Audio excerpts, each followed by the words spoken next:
Once there was a house, and once there was a door, and behind that door lived a precious tornado, a child named Paulette, who loved her mother tirelessly from sunrise until the last glass of water, and her mother must have really loved her too. On market day, Paulette's mother tamed her daughter's wild yellow hair, tied it down with a few darling bows, and they, just a few more bows, and they are, were ready too. There, they were ready to present themselves in town, a picture-perfect family. Never mind that little whoopsie at the fresh pasta stand, and that silly tornado incident with the farmer's goat, because everything was fine, and come to think of it, spaghetti would make a lovely supper. Good idea, Paulette. Her mother's smile paid paid for the perfectly decent ingredients, plus some goat shampoo. And good idea about the sizable tangle of expensive cashmere yarn. And oh, those hefty wheels and price yak cheese, and that barrel of pickled turnips. You can never have too many of those.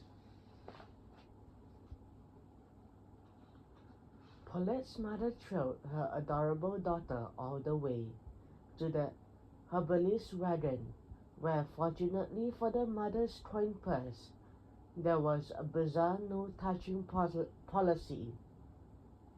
Paulette inched towards a bottle of swirling liquid, while her mother bought a pouch of oregano. It was barely a touch, only a sniff. Really, no one seemed to notice the ominous cloud that escaped the bottle. At home they cooked a pleasant sauce, so pleasant, set the table and sat in their seats, their own seats. Oh, whatever. Paulette's mother was too exhausted to fuss, and too exhausted to notice. Slurp. The spaghetti was delicious. That night they both slept very well. In the morning, Paulette's mother searched in all the usual places, but it was no use. Her daughter was gone, or so it seemed.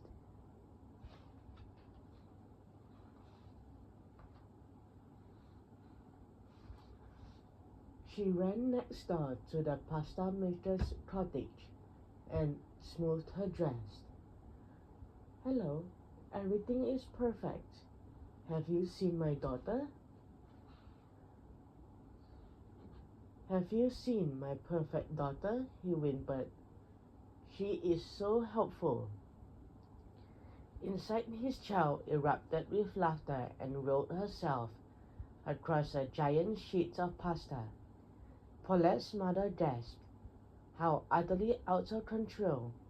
And frankly, sometimes you had rather not know where your food comes from.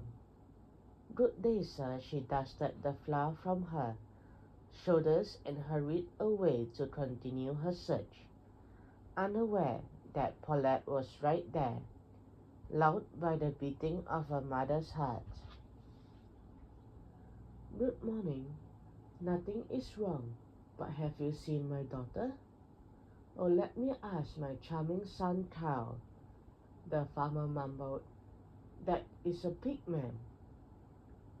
Oh, why is my pig wearing cow's clothes? Kyle, Kyle, oh, for the sake of gravy, tust, tust. And there was lovely Paulette still snoozing, held by the gentle boundaries of her mother's belly. Paulette's mother knocked and knocked. The cheesemonger, flustered by his knife, juggling children, the weary wool spinner, and her troop of trapeze artists. The pickle briner, towering beneath his kitchen table, hiding from siege, whatever that was, beastly children spilling out of each door, but no one had seen her dear lovely Paulette.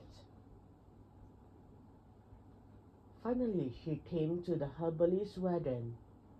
Please, Paulette's mother begged, I am looking for your daughter, her herbalist finished, as she makes her concoction. Yes, I have looked everywhere. I do not know where she could be. What does your gut tell you? What secrets does it hide from your mind? Paulette's mother held still and silent and listened to her gut. Hungry maybe?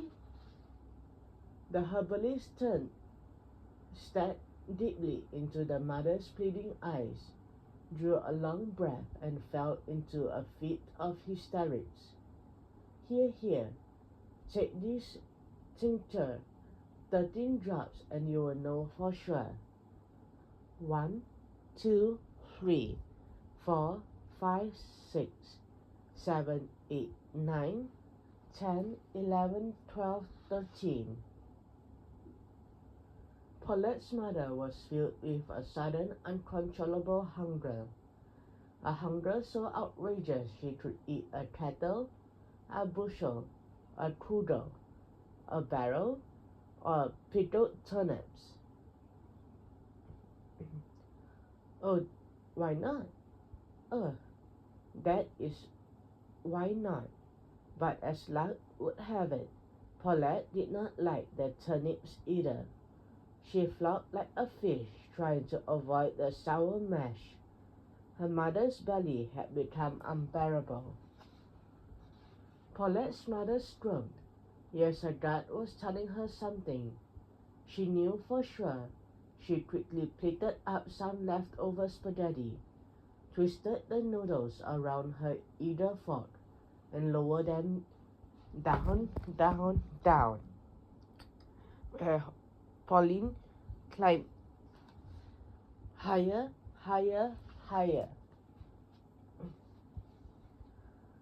Oh, the spaghetti sauce did fly. Mother and daughter hugged and laughed so ferociously that their house could no longer contain them. They burst through the door and trod into town, a whirlwind of noodles and mayhem. They trod and trod to the empty market, where the herbalist had just hitched her wagon.